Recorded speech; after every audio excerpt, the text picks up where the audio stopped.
Coach, just kind of looking at your defensive line right now, and just ask Coach Dickett about this, but the D tackles have more sacks than any other position group. How have you seen that kind of manifest where maybe the edges are taking on some of the blocking assignments in terms of clogging up blocks and freeing the guys in the interior? Yeah, it really comes down to the ability to win your one-on-one when you get a one-on-one. And a lot of times, inside there's been a guy singled up, and you saw Ansel really come alive in the last game, and Gus has been doing a great job. And I really don't care where they come from. I like sacks, right? So I think the whole group has improved their pass rush. There's no doubt about that, but you're seeing a lot of the production come from the interior. There was obviously that 2-week stretch against San Jose State and Boise State. A lot of points went on the board. Last 3 weeks, I think it's 53 points combined.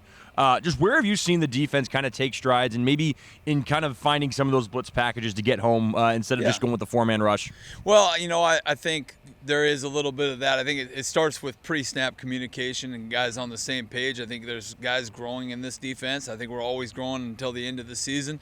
And then, I think some guys really have stepped up from a production standpoint, not just because of blitzes. Like you look at it, certainly the pressures in the Fresno State game and the Hawaii game were big, but a lot of those sacks were four-man rush against San Diego State. So you have to have both. I mean, that's the one thing. If you're always blitzing, eventually there's going to be some issues. If you're not blitzing at all, against you're kind of a sitting duck at times. So I think they've done a good job with how we're mixing up the calls, and it really starts, like I said, pre-snap of the understanding what you're doing so you can go attack.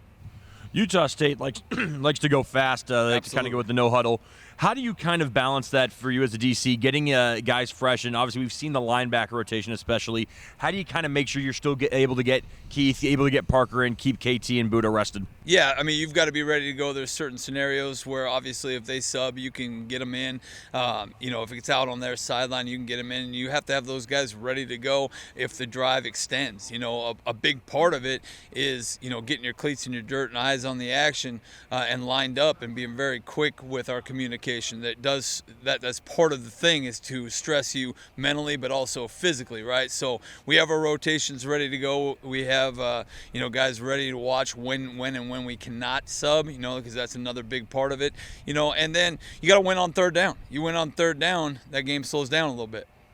And then Coach Dickert's talked a few times about how good Malachi Rice has been on scout team and what he's been able to do in some of the young-on-young scrimmages in the Scout Bowl. Just what have you seen personally from him and kind of where he's developed? Yeah, I think the word is growth. I mean, I think he's way more confident. I think, time in the weight room does that. That, when you start building a little body armor, your confidence goes up. And he's not the only one, but he's certainly doing a great job. And those Scout Bowls we do are one of the highlights of the week, that's for sure. You got guys truly playing free and playing football and playing the game the way it should be played.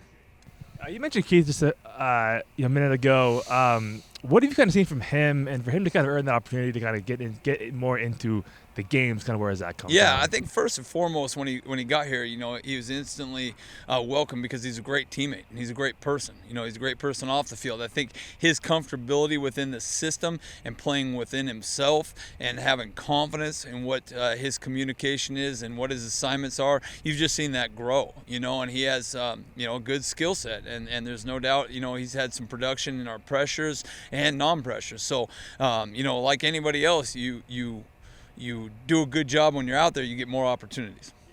What's he like to be around, just like as a guy, as a player? Oh man, he's a fun kid. Obviously, a smile comes to my face for a reason. He is a pleasure to be around. He's a guy that can lighten the mood when it's needed to be. He understands when to lock in when he needs to, but he's a great teammate, and I think he loves the game, but he loves his teammates just as well, and that's what you want.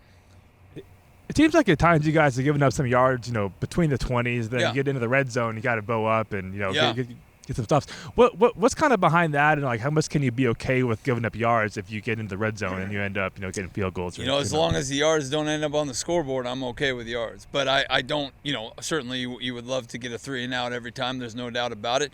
But the other team has a plan too and players. So I think as the thing is, it's how we are executing play after play, and there's times, when teams have moved the ball a little bit and we've stepped up and got them stopped. I think, when we've been in third down, you've got to get them off the field, those type of things. But the game is what it is, and I'm not, like I said, I don't sit up at night worried about yards, so to speak, at all. It's more points that are the difference maker.